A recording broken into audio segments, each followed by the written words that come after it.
Salut à tous. Nous allons parler aujourd'hui des mini-machines après les tests. Donc les mini-machines prêtes pour le confinement numéro 4. Mani, il est prêt, il a 3 rallyes, il a 3 jeeps, il a 3 LC Racing du type LC Racing, un 14e pour le tout-terrain. Et voilà. Il peut rouler partout dedans. Dans le salon, sur la terrasse, sur le terrain. Il n'y a pas de problème. Mani, il est prêt. Cette machine, on en avait déjà une qu'on a fait gagner en tombola, donc j'en ai racheté 3 derrière parce que je suis super content de ces caisses. Malheureusement, il n'y a qu'une carreau, qu'un seul coloris, c'est dommage. Donc moi, je vais organiser la carreau de la Porsche pour une des 3. Je verrai si je trouve encore une autre carreau, qu'on ait 3 types différents. Après, d'un autre côté, c'est rigolo aussi d'avoir les 3 mêmes. On a juste mis un petit numéro sur la vitre. Et ensuite, justement, chacun doit faire gaffe dans quelle position il a. En roulant, d'un coup, tu inverses les véhicules et c'est fandarose. 4 suspensions à ressort. 4 CVD plastique, diff en plastique, sortie en plastique. Les pièces d'un seul train font les 3 autres trains, c'est symétrique, tout simplement. Moteur à charbon à bord, livré avec une lipo et son petit chargeur automatique, récepteur variateur en 1. La seule chose au début que beaucoup ne savent pas, c'est que les machines vont un peu dures. Les diffs sont un peu durs. Et a tendance, quand tu lâches les gaz, à vraiment s'arrêter abruptement parce que c'est un moteur charbon, il y a un gros couple. Et là-dessus, figurez-vous qu'en plus, c'est vrai que la transmission est ouverte, mais on allait rouler sur la route et les gravions. Il ne m'est rien passé dedans. C'est du module 08. Ils ont vraiment mis du module 08 là-dedans. Alors tu peux les brushlessiser. Je te déconseille évidemment de les brushlessiser de façon à ce qu'elles aillent plus vite parce que tu vas cramer la transmission. Laisse-la avec les perfs d'origine. Ça roule à 40, ça suffit large. On a fait une vidéo, malheureusement j'ai eu un problème avec le fichier parce qu'on a roulé d'abord celle-ci pendant, enfin ça j'en parlerai dans la vidéo de celle-là, un certain temps. On est passé ensuite sur celle-là et il a fallu évidemment s'habituer. Hein. Ça balance vite, c'est lourd, la carreau est lourde, le poids est en haut. Ça hyper stable, stall hyper nerveux, la direction est brutale. La direction est brutale. Elle est proportionnelle, mais elle est très brutale. Il faut vraiment s'habituer du bout des doigts à braquer gauche-droite quand tu fais un petit circuit, surtout qu'on était sur une espèce de revêtement caoutchouc d'air de jeu pour les enfants. Et regarde maintenant, au bout de 2 packs, tu vois, les diffs se libèrent doucement et le véhicule est beaucoup plus agréable à rouler. Et une astuce très simple pendant que tu roules, c'est tout simplement, comme c'est un combo charbon, j'ai pas la radio là, de mettre un petit coup de trim en avant. Tu appuies ton trim en avant pour que le véhicule avance à la limite un peu tout seul, ce qui fait que quand tu lâches les gaz, il ne freine pas. Garde la vitesse, tu prends ton virage, tu mets gaz, tu fous le camp, ça ne t'empêche pas d'avoir le frein normal et la marche arrière. Avec la version charbon, ça passe sans problème. Et ouais, entre 37 et 45 € la bagnole, du pur bonheur. La Losi Mini Rally est plus agréable à rouler, à morceau hydraulique, brushless, tout ce que tu veux. Et puis performant parce que tu peux lui coller une 3S à l'intérieur, là tu es limité en 2S, prends pas 3S.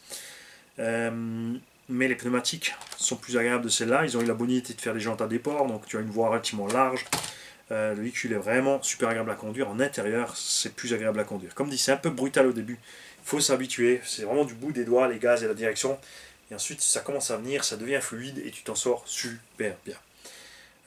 J'ai préféré rouler celle-là, donc en intérieur de toute façon par rapport à la Trax qui est une patinette.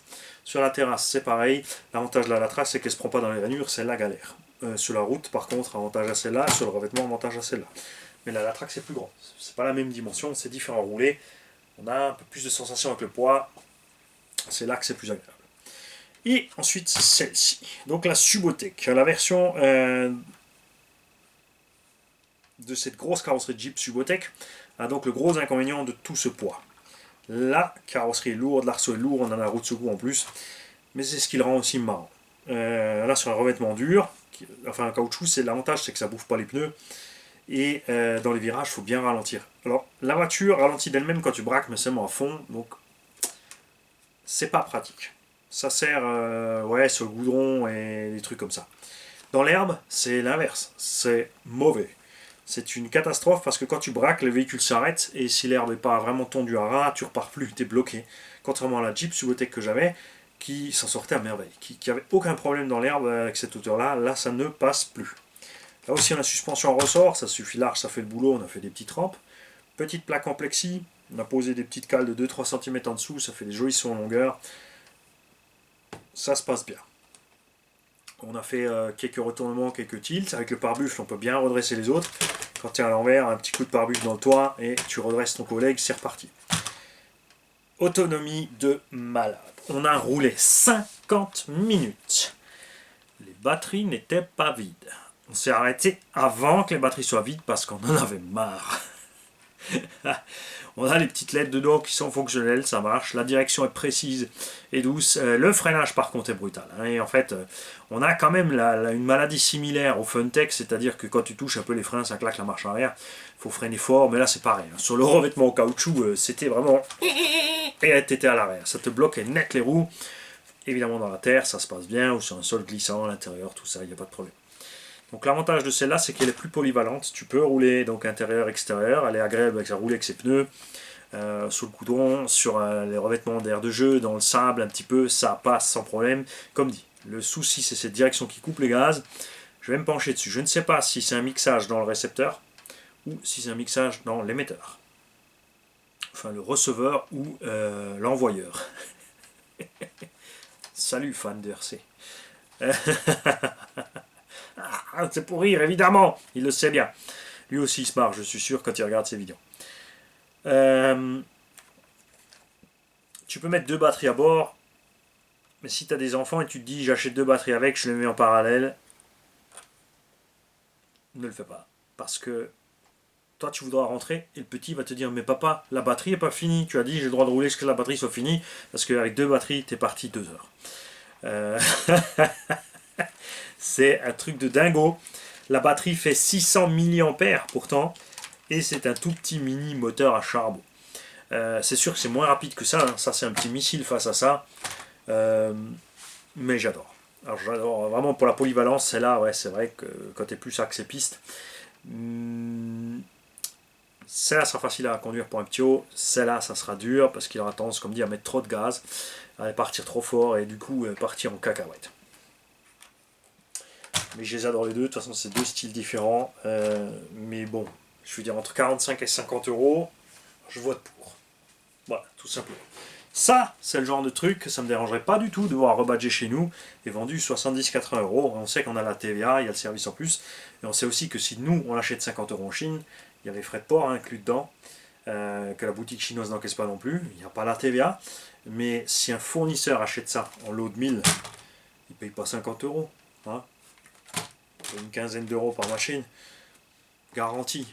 Garantie, quand tu payes 15 euros la machine, si un client a une garantie, tu fais un exchange. Et en plus, tu peux te la péter après pour dire voilà, chez nous les voitures sont échangées. Et tu récupères le véhicule endommagé que tu peux alicoter pour réparer d'autres véhicules de garantie.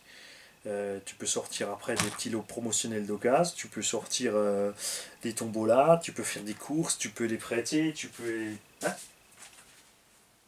il y a plein de solutions pour les fournisseurs qui sont déjà en place, qui ont déjà des contacts avec les boutiques. Voilà. Parce que bien sûr, il y en a qui vont dire oh, t'as qu'à le faire alors. Mais je pense oui, j'ai autre chose à faire. Moi j'ai un autre travail qui me plaît et ça c'est mon loisir. J'ai pas envie d'être commerçant. Plein de monde m'a déjà dit ouais mais ouvre une boutique. Non, parce que j'ouvre une boutique, il va se passer quoi? Il va se passer que je vais passer mon temps à répondre aux mails, à voir si les gens ont payé, si la banque a bien encaissé, à faire le colis, poster le colis. Et moi je suis pas un expéditeur. Ça me fait chier. Ça c'est le genre de truc que j'aime pas. Moi j'aime rouler. Voilà. Je répare quand il faut réparer, mais sinon je roule. Et c'est pour ça que là, préparez-vous, hein, parce que la saison est là. Là, vous allez être envahi de vidéos drone. Si tu es nouveau sur la chaîne, le fait qu'on mette toutes les vidéos en entier dedans, c'est un but de transparence totale pour que tu vois tout ce qui s'est passé avec la machine. Et quand je te dis au bout de 50 packs, je fais la révision, tu sais que j'ai fait 50 packs parce que les 50 foutus packs sont en ligne. Tu peux aller les voir, ils sont entiers et tu vois tout ce qui s'est passé. Les casses de Monfait, les erreurs de pilotage, les casses d'usure, les casses anormales. Tout est dedans. Et quand on démonte la machine après, tu sais où tu habites, tu sais où tu en es, et tu sais d'où ça vient. Et c'est pas juste, tiens, 48 heures après le unboxing, j'ai fait 50 packs. Salut.